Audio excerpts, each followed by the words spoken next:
because the region that I come from, which is Central America, the 5 smallest countries of all our region, Guatemala, El Salvador, Nicaragua, Honduras, and Costa Rica, right now, 2 of them, Nicaragua and El Salvador, are ruled by socialism of the 21st century. So how can I negotiate as a bloc when I have 2 countries that are not willing to open to free trade?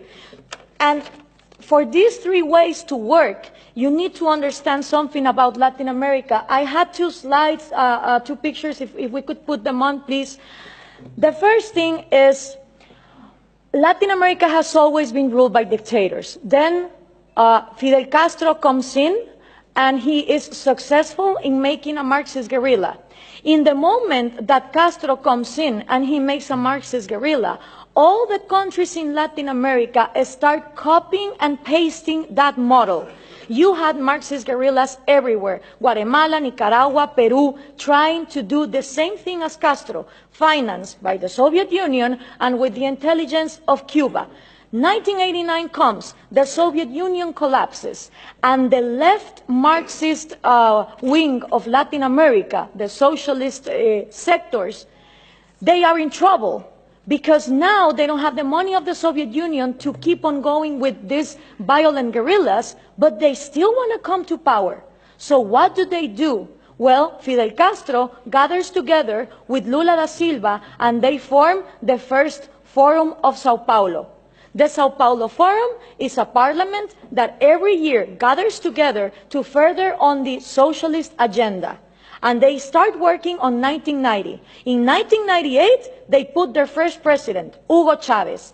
And that was a relief for Cuba, because the money that the Soviet Union was lacking to give, the oil of Venezuela started giving. And now that the oil prices are coming down, they are hoping for Colombia to advance on the agenda to give FARC, the Marxist guerrilla drug dealer of Latin America, places in power. If this happens, we're going to have the first narco-socialist government, which will mean that the money of drugs, it's infinite. It doesn't depend on the market like oil, and then you have another socialism of maybe the 22nd century. So what we need to understand is this regional strategy is not only put in place in Venezuela, it has been put in place and tested in Brazil, Argentina, Chile, Uruguay, Nicaragua, El Salvador. And the places where they haven't governed, they have people who are waiting to come to power. When we understand this, we also understand that when the Berlin Wall fell, and communism was a thing of the past, in Latin America, we voted for the so-called neoliberal governments, the right-wing presidents that were going to open the market. These people gathered together in the Washington Consensus, and they promised that they would give us free market. What did they do? They privatized everything. They privatized electricity, trains, radio stations, but they didn't liberalize them. They gave them as oligopolies and monopolies to their peers, and this created crony capitalism.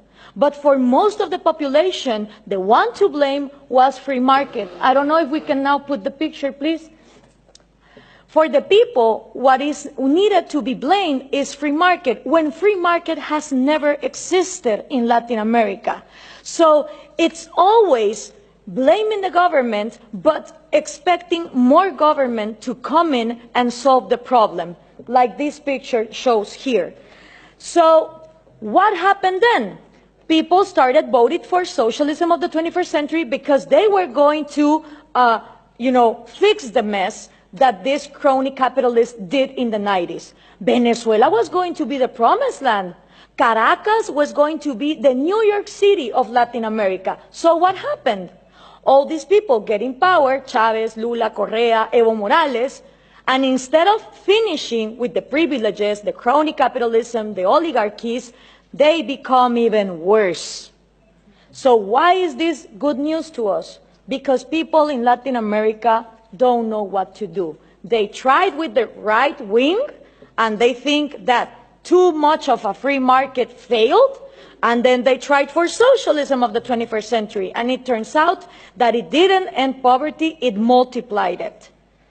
So right now, it's a great and excellent opportunity for people like us, for people who really defend liberties and freedom, not only economic liberties, but also individual liberties. Because in a moment where there is frustration to the left and to the right, and everything has been tried, and all of them are statists who want to control the economy, is great news for people like us who want to defend freedom.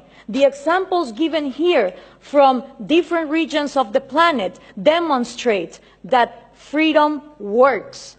So what we need to input from Europe to Latin America is the right messages. Those messages include that Scandinavia is not socialist, that we need trade more than aid, and in order for institutions to follow up, it's not about material equality, it's about equality under the law and the rule of law. Thank you very much.